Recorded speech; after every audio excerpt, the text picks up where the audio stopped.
Welcome back to AI for Founders. I'm Ryan Estes. If you're building something in AI and you haven't checked out the patent landscape, there's a non-zero chance someone you've never met already owns the rights to your million-dollar idea. And one day, right when you hit real traction, they show up with a lawsuit instead of a term sheet. On today's episode of AI for Founders, I'm talking with Ophir, co-founder of SenseIP, an AI-powered patent and IP platform that turns the slow, expensive, attorney-only patent process into a fast, founder-friendly validation step you can run on day zero. We get into how patents actually work in an AI world that moves faster than legal system, when you should protect your IP, why provisionals are criminally underused, and how AI agents can make your ideas better and more defensible, and how to avoid having your startup killed by a piece of paper you ignored. If you're a founder, operator, product leader, or engineer with too many ideas and not enough time, this conversation will plug a huge hole in your validation stack and might save you years of pain later. And if you want more deep dives like this, plus tools, frameworks, and other founder interviews I don't put anywhere else, hop on the newsletter at aiforfounders.co. It's where I share the unpolished playbook, what's actually working for AI founders in the wild, not just on pitch decks. If this episode gives you one, oh wow, I need to fix that moment, the newsletter is where we turn that feeling into action. And if this show helps you build or de-risk your company, the best way to say thanks is to drop a quick rating and review so more founders can find it before the lawyers do. This episode is brought to you by Kitcaster, the team that gets founders booked on great podcasts. Here's the reality. Your buyers are not refreshing LinkedIn for your latest carousel. They're walking the dog, hitting the gym, or commuting to work with the podcast in their ears. If you're not in those ears, someone else's story is winning by default. Kitcaster turns you into the go-to voice in your category by placing you as a guest on targeted shows your customers already trust. They handle the research, the outreach, the scheduling, and the prep. You just show up, tell your best stories, and let those interviews work for you on Spotify, YouTube, Apple, and every clipping tool your team loves. Founders use Kitcaster to drive pipeline, raise rounds, recruit talent, and build unfair top-of-funnel awareness without adding another channel to babysit. So if you're ready to stop shouting into the content void and start having real conversations with real audiences, go to kitcaster.com and tell them AI for Founders sent you. That's Kitcaster by MoBurst.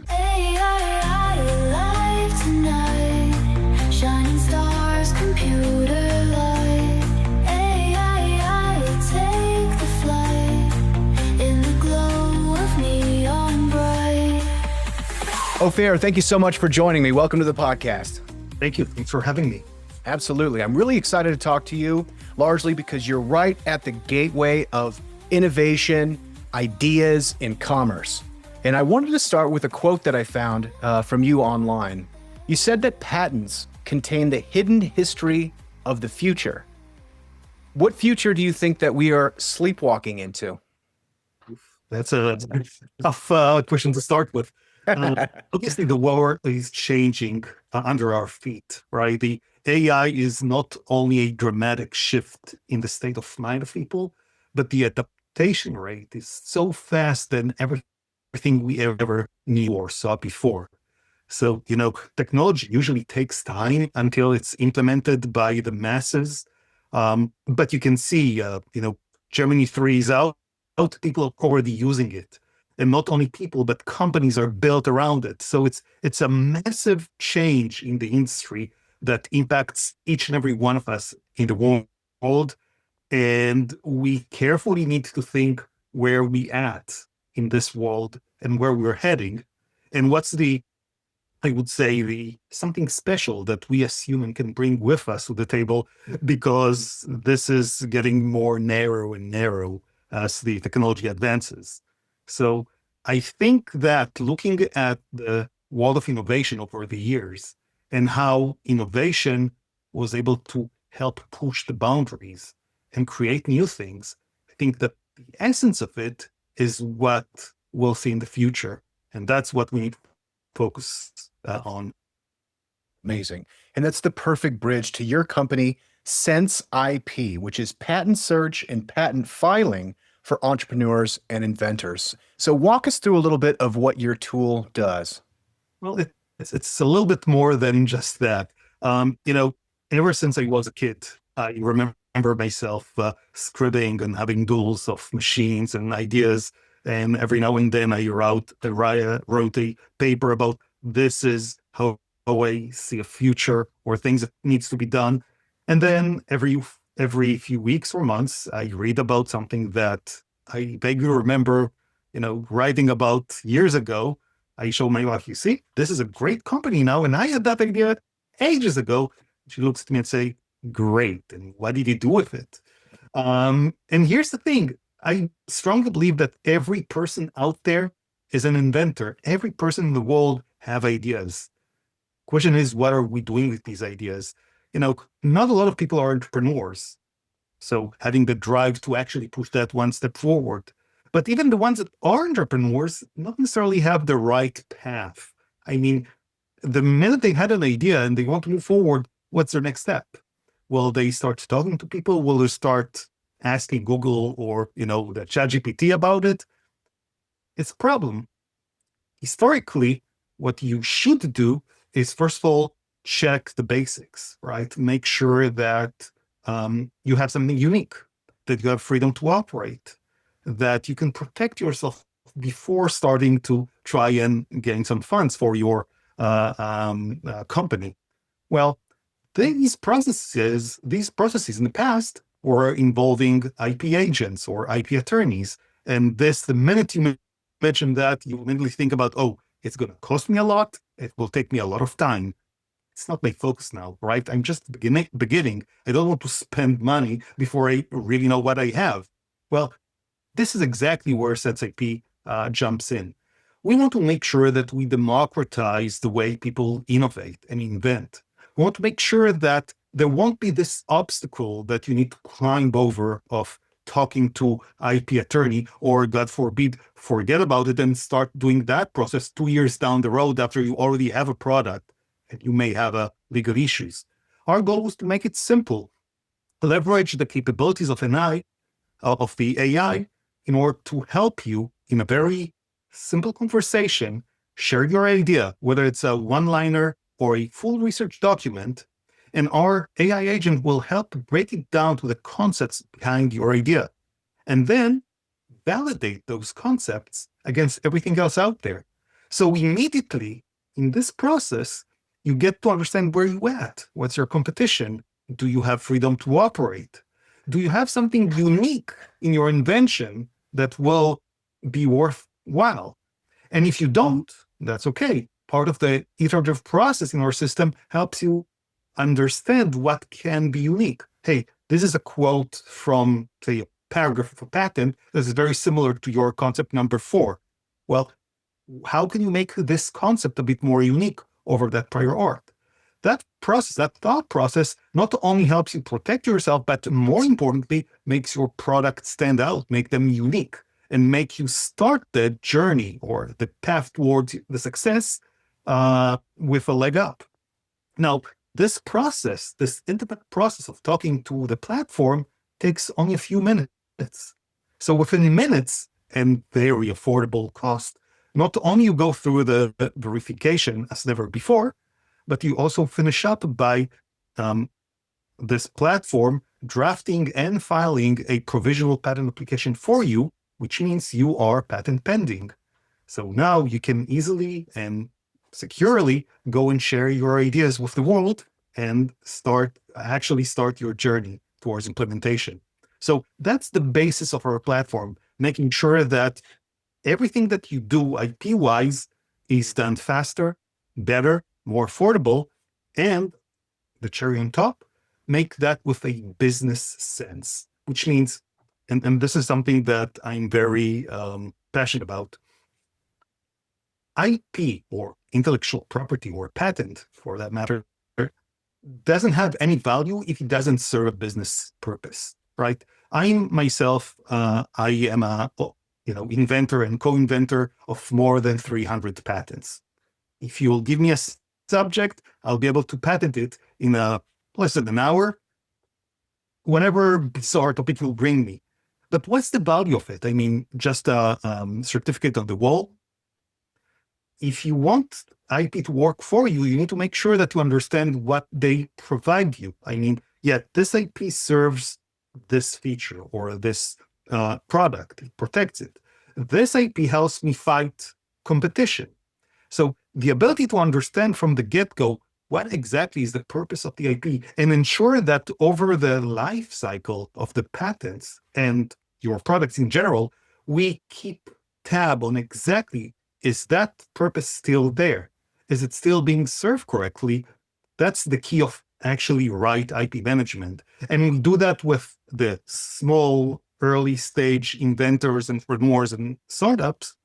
And it scales up to large corporates that have portfolios of hundreds of patents in their pocket.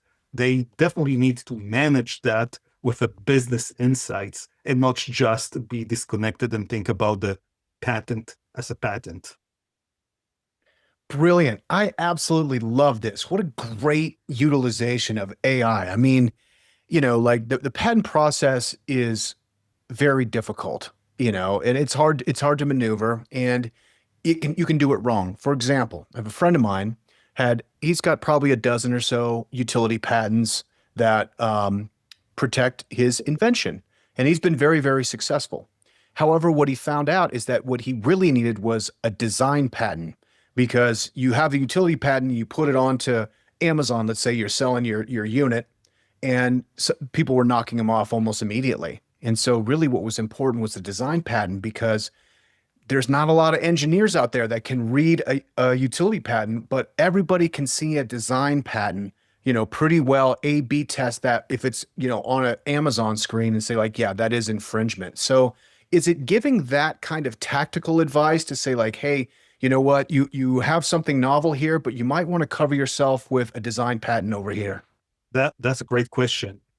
Every case is a bit different, right? Yeah. I can, for example, refer to the known case of Apple versus Samsung with the original iPhone. Eventually in court, and the initial ruling was $1 billion to be paid from Samsung to Apple for infringement. The initial case was about two patents. One of them is the design patent, indeed, the look and feel of the iPhone. And, as part of the discovery, there was this memo at Samsung saying something in the lines of, hey, see what Apple did? Let's do the same. So yeah, that's a bit revealing. The other thing was a utility patent that was one of dozens of other patents that Apple filed. And this was about what's called the rubber band effect, right? When you swipe down and pull down on the iPhone and you see how it jumps back in refresh, that's a utility patent. And these two patents, both the utility and the design patents, were what won the case. So yeah, every case is different, and our AI tries to go through the notions of what will be the best strategy to protect your invention here. Now, we focused on patents, but patents are not necessarily the only option. For example, there are other types of intellectual property, trade secrets. Everybody knows probably about Coca-Cola, right? Coca-Cola didn't write patents about their formula. One of the problems with patents is that you need to disclose your invention so that people can learn from it. And then in 20 years, people can imitate that because you won't have the patent in force anymore. Yeah. So what Coca-Cola did, for example, is secured their formula really, really tightly. Some would say that it's somewhere in a safe in Switzerland or something like that. Only two people are allowed to access.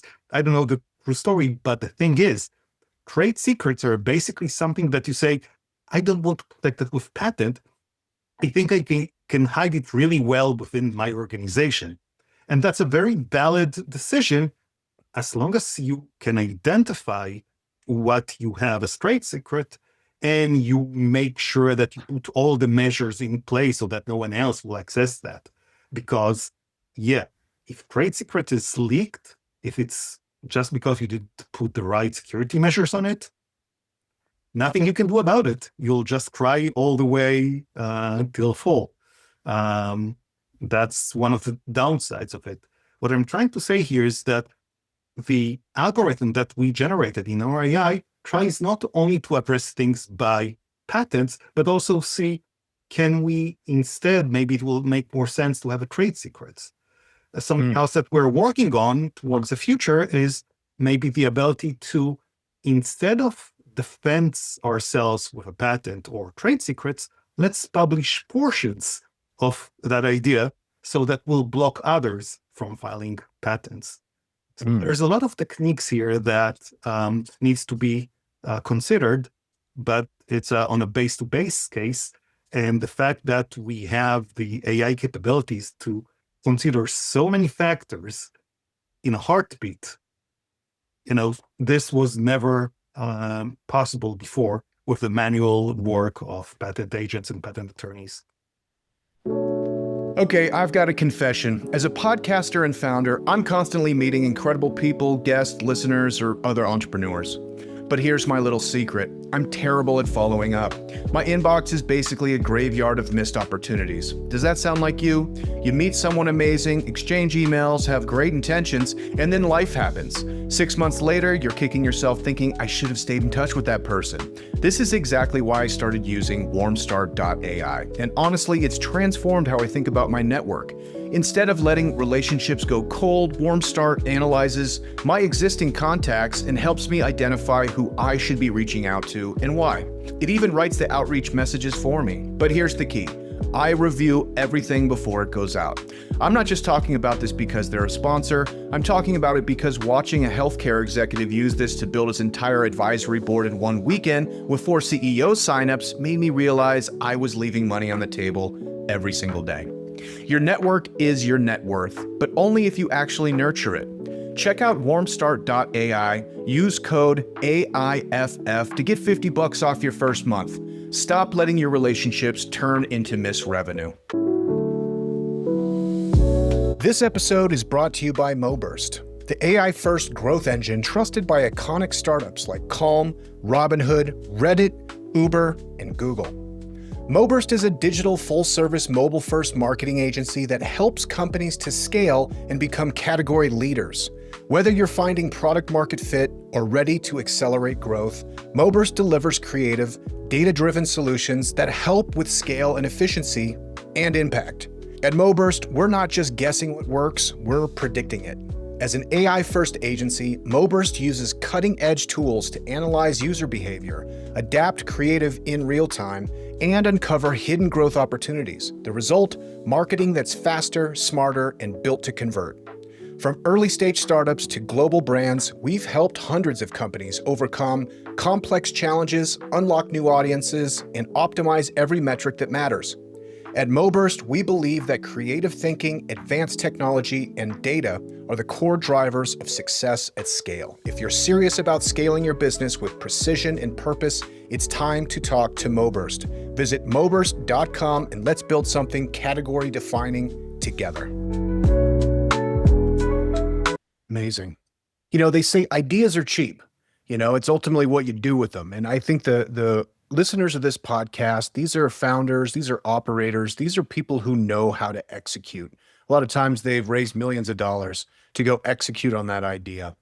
Now, all of us, I think, have ideas. How early in the process should we be testing and looking for some kind of some kind of patent or some way to protect the IP? If you ask me, my recommendation, everyone, is as soon as you have the idea, start validating that with the right platform. And I would comment that ChatGPT is not the right platform. The right platform means something that is secure and something that has the special fine-tune towards understanding ideas and the references to the IP world. I think that if you'll start the process correctly with the right platform, and obviously I'm not objective here, I believe that SenseIP is the best platform, it only takes a few minutes, for you to understand better where you at, what you're fighting against, who are your potential competitors, how to make your idea even more unique, and in case of need, protect that all in a matter of minutes. And it's very affordable, so there's nothing to lose here. What we realized lately is that more and more companies trying to integrate that thought process and that, day zero, if you will, as part of their product lifecycle. So the minute an engineer or a product person have an idea and wants to start the journey towards implementing that as a feature or a product, he starts the process correctly with that platform, with SenseIP, to ensure that he has the right of path and he's secured in his journey. Incredible. The validation process is possibly the most important aspect of being an entrepreneur. And perhaps people can relate to me because I get excited by ideas. And I will stick my head in the sand and work on something for 18 months if I allow myself to. So I've set up a lot of guardrails personally so that if I have an idea, it has to go through a validation process because honestly, I just don't have enough time. So for me, it has to make money, it has to be of service, and it has to be fun to do. It has to go through those things. If I have an idea and it's gone through that process, then I have 100 phone calls. I'll make sure I have 100 phone calls with people to see what they think about the idea, to see if there's some ground here, see if I can get some early customers. Now, what I'm going to do is start using this as a part of my validation process, largely because of what you said. Now, in the past, it's like, man, I don't want to go check patents and like you have to look a different way. If you don't hit the filter just right, you might miss it anyway. But what I really like about your product, and I love that it has a free opportunity to test the platform and use it, is because with AI, it can actually make your idea better, which is to say, make it more defensible should you need it down the road. So it's like, it's for me, it's like, is it fun? Does it make money? Is it of service? And like, the ultimate gut check is, am I the right person to do it?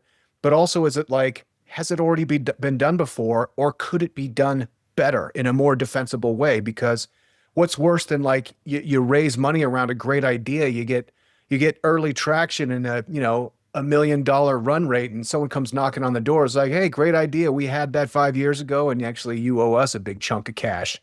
That's heartbreaker, and that could kill the company before it really gets off the ground. So I would love it when we're talking about validation, we're talking about protecting your IP. You said you have 300 patents. So talk to me about what is your intention for those 300 patents? Well, most of them were written and granted while I was working on previous companies, and I was responsible for innovation. So you will see quite an interesting mix there of some cybersecurity, data governance patents on the one hand, and some mechanical and electric and some chemical devices as well. It's a strange mix. I'm personally started my career as a chemical engineer and switched to software. So I do a little bit of everything, but my passion is software. I believe that everything is possible with software. We don't have real limits. So the fact that, by the way, these days we have AI that can help us implement things so much faster in the software business turns the focus into the core inventorship. What do I invent? How do I mean, they have so much power today to implement things, especially in software. And later on, I guess the robotics will help us catch up that gap with manufacturing as well. But right now, just with the right prompt, I can build software. The question is, what's the value for the software? Obviously, as an entrepreneur, you must think, is it something that will have a market? What's the market cap? What's the LTV? What will be the CAC? All those things are important, because without that, if you don't actually answer a need, it won't be worth anything. The thing that most entrepreneurs are trying to avoid, because it's nasty, it's tedious task, it's not on their top 5 priorities, is, do we have something that we can protect? And is someone else has something to say against what we're developing in terms of, are we infringing their technology? And to your point, that's the process that you said, I'll check quickly and then I'll go and talk to 100 people. Well, I'm quite sure that those 100 people, potentially early customers, when they start talking to you, they won't sign NDAs. So you're exposing yourself. And I fully understand the state of mind till now of entrepreneurs. They will take the risk. It doesn't worth the time and money. Just calling a patent lawyer will cost me 4 digits, even before saying hello. So yeah, I don't need that right now. Well, yeah, you don't. There are other ways. And one of the things that I'm really passionate about is try to catch up with the speed and tenacity of entrepreneurs by providing them tools that will not divert their focus from building the right products, but actually will help them doing that and doing that correctly with no, obstacles, no delay, no extra payments, and no time wasted. So smart. Such a great business model. I mean, taking something that's slow and expensive and making it fast and cheap. Ooh, ooh, I like it. Right? I like it. Now, I think there's probably a lot of people that are working in hardware listening to this show, but most are probably listening or are working in software. With hardware products, you got to have the utility patents, you got to have the design patents, you got to make sure you're squared away. You got your CAD out, you got to make sure you're doing everything good. But what about software or service companies? Like how concerned should they be about their IP? They should be. I mean, over the years, there have been trends back and forth in the patent office. Back in 2011, for example, there started to be a few rulings in the Supreme Court in the US, Ellis, Mayo, etc., that questioned the concept of abstract idea. And many of them were interpreted as, is software an abstract idea? Can you patent software? And there was a lot of back and forth between the patent office and what it allowed and the Supreme Court, what it allowed. And obviously the rulings itself, well, the Congress is still out. They haven't decided anything yet, but, software patents are really important. And I hear a lot lately, people saying, well, yeah, but no one will actually be able to see what I'm doing, so they won't be able to sue me because I'm infringing their patents. Well, that's false. In case of a litigation case, there's e-discovery. They'll know exactly what you're doing, so you won't be able to hide there. Some people would say, yeah, but the technology moves so fast, so by the time I'll get a patent, it will change. Well, again, that's not 100% true because, yeah, while it will take time for the patent to get granted, eventually it will, and you can backward sue or, deal in litigation whoever infringed you or vice versa. So the fact that it might take time for the patent office and, yeah, the system is not perfect is not an excuse. I think that the most important, though, is not to think about IP as necessarily a attack tactics or defensive mechanism, but think about it as a helper, someone that will tell you or give you the real truth about where you at in terms of a product. Is it unique? What are you competing against? The level of intelligence that you get from patents is very, very important and can make you not only make your product better, but make your company better. So yeah, I strongly recommend, even for software, to deal with every feature and every product they introduce as potential for patents.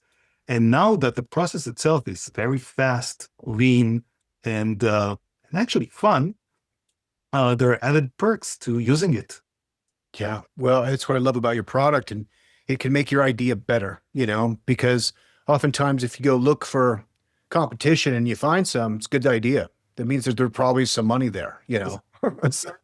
We we strive to assist. The invention is all you. I mean, the people that bring the ideas, they will bring up the solutions.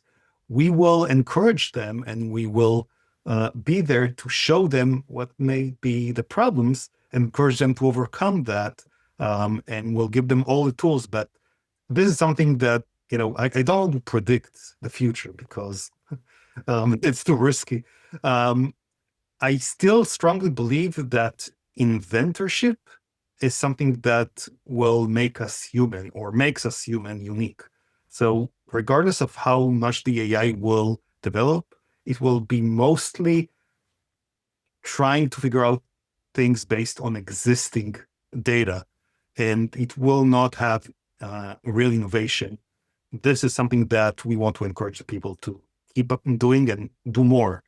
Yeah, it can only make your ideas better and stronger. It's taking kind of, patents, taking it from like a scary place of like legislation and attorneys and people in mahogany offices to being like, no, these ideas exist here. But here's how you could tweak it to make it better. So you're using the knowledge of all the folks that have come behind you that had enough wherewithal and enough belief in their product to get it patented that you can see, what they're doing. You can see where you can improve on that. So it becomes a creative process as opposed to one of legislative. Because to your point, people are like, oh, AI is moving so fast. Plus, do judges and attorneys even understand this technology stack now? How is that ever going to go through any kind of court case? And worse than that, remember that most patent cases in the US are jury trials.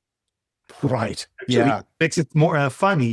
In the middle of Marshall, Texas, in the middle of the desert, they have an ice rink sponsored by Samsung because they know that they'll go to court there.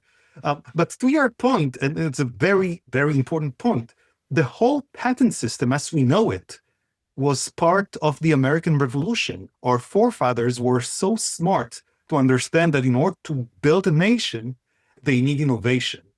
And they want to make sure that this is a democratized system. Before the American Revolution, patent system in Europe, in mid-age Italy and England, for example, were only for the select few, close to the king.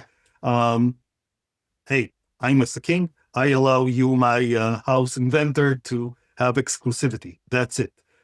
The American Revolution said, first of all, everybody can be an inventor. Second, yeah, you will get the backing of the government, making sure that you have the rights.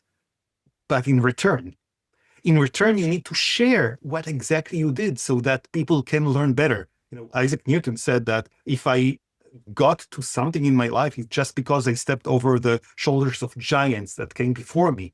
That was part of what the patent system was all about. Let us share the data. Let us learn from it. We completely missed the mark there over the last few decades. And I think the right platform that leveraging AI will get that benefit back on. Incredible. Tell me that again. What did you say about a Samsung skating rink? They sponsor the skating rink outside the court? Ice rink. So the jury would be swayed, like, wow, I like Samsung because part of the patent trials with juries are so bizarre. In one case, the court was asked and then it ordered to make sure that they remove any insignia from the TVs in the court, just so that the juries won't be distracted. One of the challenges, by the way, of the patent system and I would say patent agents, patent attorneys, is that because eventually when you get to court, it is most likely judged by jury. You need to make sure that the jury can understand the patents. Yeah. I mean, most of our entrepreneurs and inventors are pretty smart, clever guys. And I would say 90% of us don't know how to read a patent because it's written so intentionally. It's written in a way that is not just plain English. So the challenge of explaining that to a jury means think outside the box, not to just describe what you're doing, but be able to give examples that relate to the common person that will read that. And this is actually a very interesting capability that we can gain with AI. People, when they're thinking about AI, one of their concerns talking about AI that relates to legal subject is about hallucinations of the AI. What will happen if?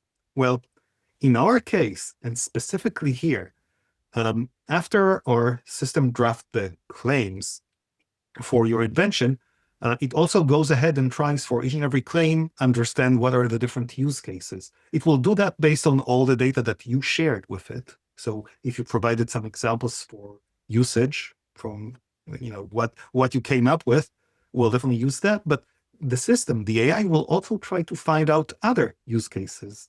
And here hallucinations are welcome because we already saw so many cases where people came up with one idea that they thought, oh, yeah, that's a great idea that will, help us with writing tools, right?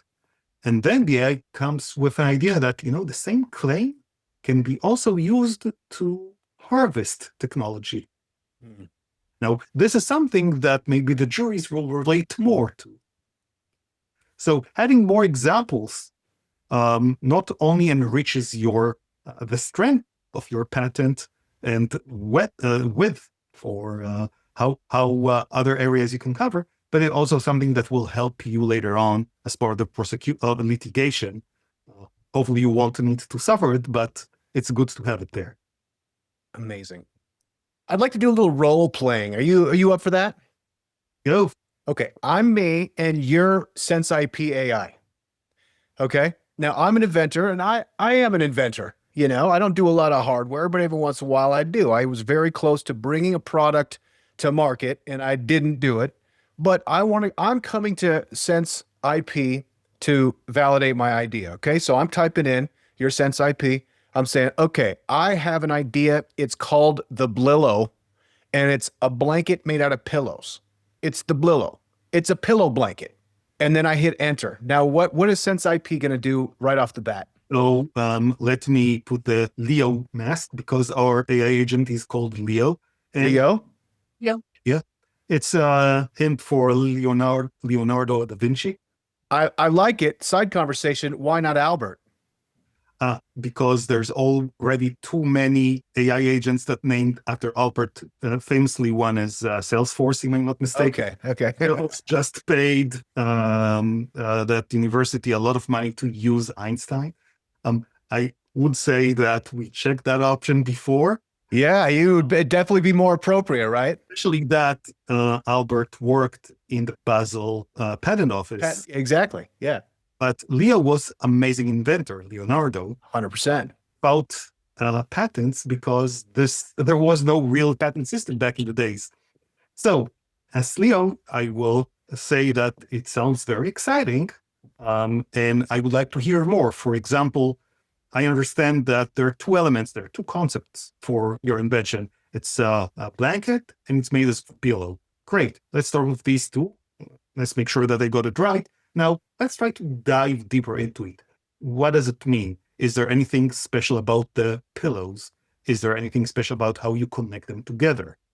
I will try to understand for each and every element or each and every concept of your invention, how is it made, what is it used for, and what's unique about it. Now, we'll start with a high-level view. So we started with these two elements, and maybe you'll tell me, those pillows are stitched together with a cross pattern, blah, blah, blah, I don't know what. At this stage, before we keep diving, having a deep dive, we'll have a quick patentability check. So as Leo, I will check that it has novelty, it has, inventive step, and it's not an abstract idea. And I'll give you a high-level assessment. It sounds like there might be something there. I am a little bit concerned about, inventive step, because it might be that your invention is just taking pillows together and stitching them, which, well, let me finish my idea, Leo. Actually, I'm glad you're asking questions. Okay, Leo. So what I'm doing is it has 6 chambers and 2 long zippers. And the idea is to repurpose your old, stuffed up pillows and you put them in the Blillo compartment and you zip it back up. Right. Well, so yeah, you added a few more elements here, a few more concepts. So you said zippers, you said that it's reuse of existing, and you said something like 6. Okay. So one of the key elements is to make sure that the patent eventually that we'll make won't be too narrow. So you tell me 6, and as Leo, I'll ask you, why 6 and not 8? Can it be any number under 10, for example? Because here's what will happen. If we will write a patent that in the claim will say 6 pillows, guess what? Someone genius will come and say, I'll do the same with 7 pillows. Well, he's not really infringing what you claimed, right? Um, so, yeah, that's something that we'll check. We'll try to check for Interesting. each concept, whether it's, we'll try to make sure that we are not tied to specific numbers or limiting numbers. If there is number there, we'll try to understand why that, what's Sure. unique about that number. And then we'll go ahead and say, okay, now that we got, maybe you'll continue and say, provide us some more information. For example, that those old pillows needs to be of certain weight or size or a special, way to combine them together. But at this stage, our system will go ahead and check against everything else that is known out there, mostly patents, if there's already a mention of something like that. So we might come up with a patent from, I'll just imagine, right? Patent from Japan from the early 90s that is talking about stuffed animals, that is basically a sort of a pillowcase that you can bring your own pillows or cushions in it, and then you have that animal. And I'll show you, hey, so here's a paragraph from this patent talking about the stuffing of that pillowcase. Tell me how you differ from that. And you might tell me, you know what? Right. They said zippers as well. Maybe I won't use zippers. Maybe I'll use a combination of a Scotch or a Velcro, for example, Sure. or knits, or something that is not necessarily trivial to integrate. And could I ask that question? So if you Leo comes back and is like, "Hey, hate to break it to you, but somebody already did this." Could I say, "Well, like, how could I make it novel that I wouldn't infringe on their patents?" So part of a Leo modus operandi is not only show you, hey, that's bad, but also here's my analysis for it. So I believe that this is very close. Here's the thing that might be unique about yours. Okay. Now, again, Leo cannot invent for you, but he may give you some hints that you'll say, I can work with that. So if, for example, it tells you, yeah, the commonality between your two ideas is the zippers on the side, maybe think about a different gate. That might be enough for you to think about something else, which then Leo will analyze and see. For example, let's say that you went with the Velcro, Leo would say, great, here's another patent that talks about closing the pillowcase with Velcro. Now, combination of these two prior art means that still you're not unique, unless you can tell me that there's something unique about your Velcro implementation. So we're trying to break it down for you to very simple terms of, is it unique? Is it non-trivial?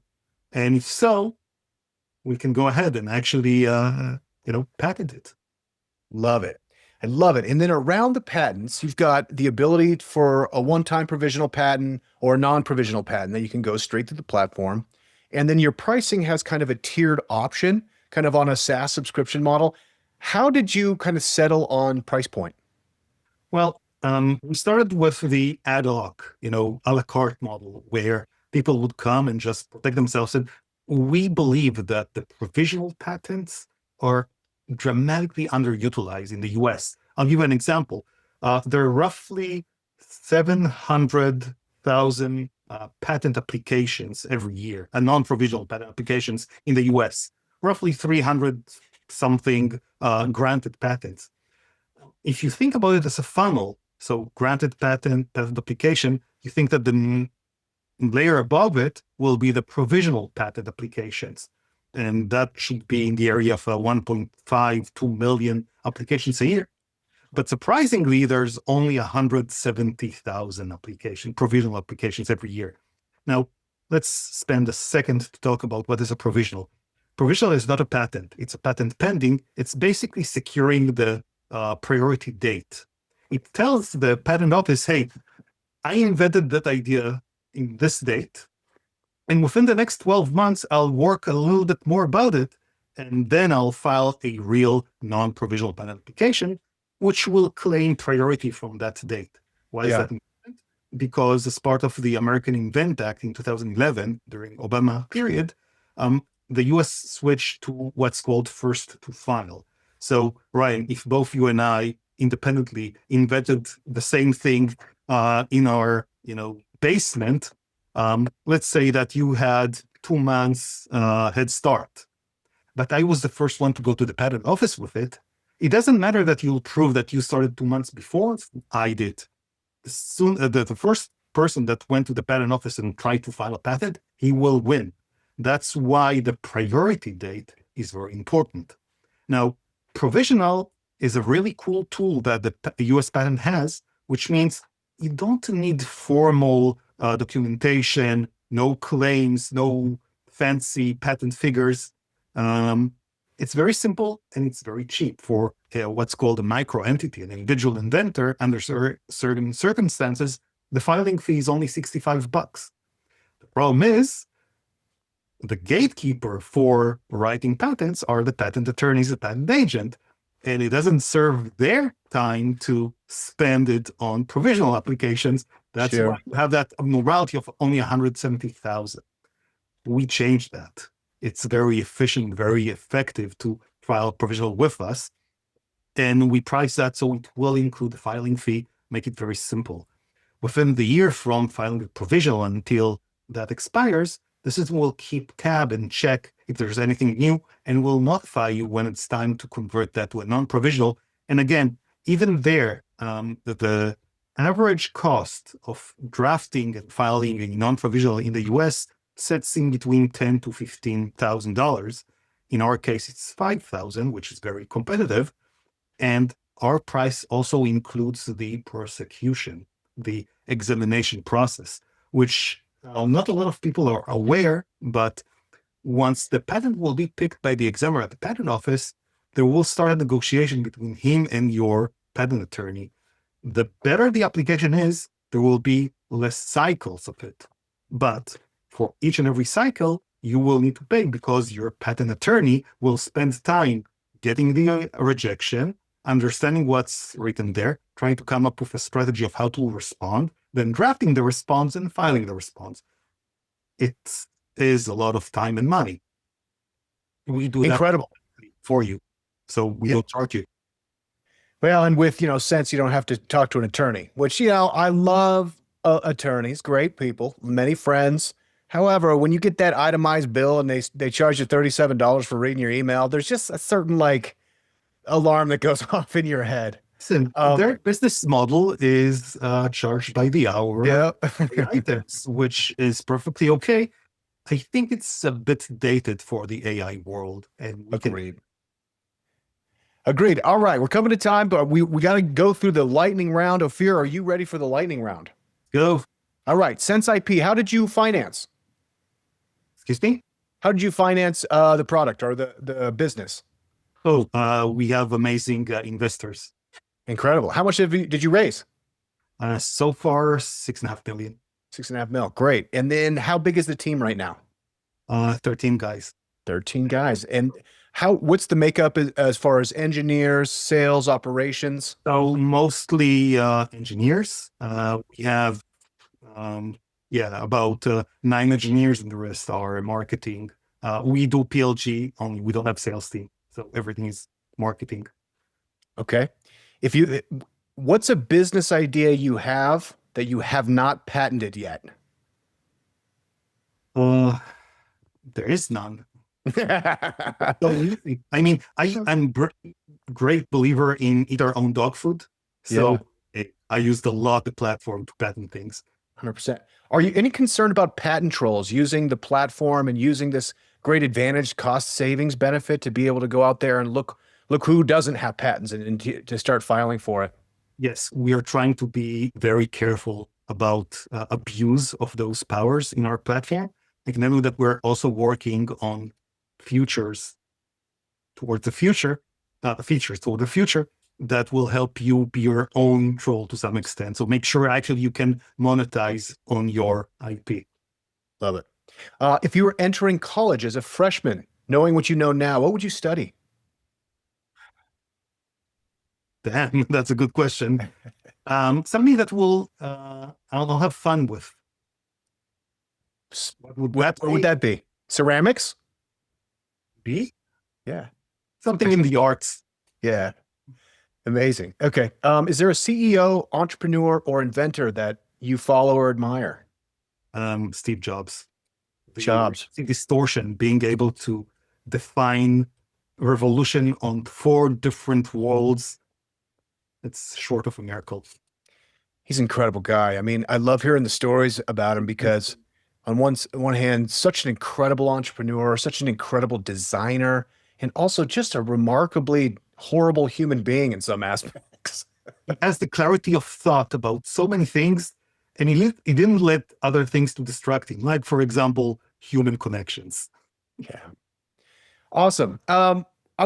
We always like to give shout outs to charitable organizations, and I can't wait to hear about yours. You said volunteer firefighting. That's a So bit unique. Yeah. that's So, very unique. Talk about your experience as a volunteer firefighter and maybe add how listeners, I didn't know that was even an option, might be able to get involved in their communities. so more than 75% of the firefighters in the US are volunteers. This is something that is embedded into our history. The first volunteer fire brigade was in Philly, created by Benjamin Franklin. Here you have another connection to inventors. Um, the um, the fire service is proud, especially volunteers, to be part of the community, especially in small towns. You are part of the community. You go to the firehouse, you volunteer as a firefighter. You go through the training because fire doesn't know whether you get paid or not. So go get through the exact same training and you get to know people that are part of your community. You normally not necessarily know them and actively contribute to something. We are missing on volunteers, not just the fire service in general in our days. And I believe that taking a pause from work and do something for your community, which will enrich you as well, is amazing. One last point here I'd like to make is there's a lot of similarities between entrepreneur and a firefighter. You are dealing with fighters on a daily basis, but more than that, you need to avoid tunnel vision, right? You need to have a big perspective, pre-planning. You need to be aware of what you do in advance. So there's a lot of similarities, and I believe that having the interdisciplinary learning from different aspects will make you better as a person. So I encourage everyone, go to your local firehouse, check. They're most likely are looking for volunteers. Apply. It's fun. It's worth it. Do you think I could drive the truck? Oh, yeah. Listen, we are just boys with toys, right? We Yeah. are the bigger toys, and there's nothing bigger than a toy a real fire truck as a toy, unless you are a friend of Bezos, and then you get on a spaceship. You get a I'm not going to space, but I would love to drive a fire truck or get the boots and a hat with an axe. Oh man, that sounds really cool.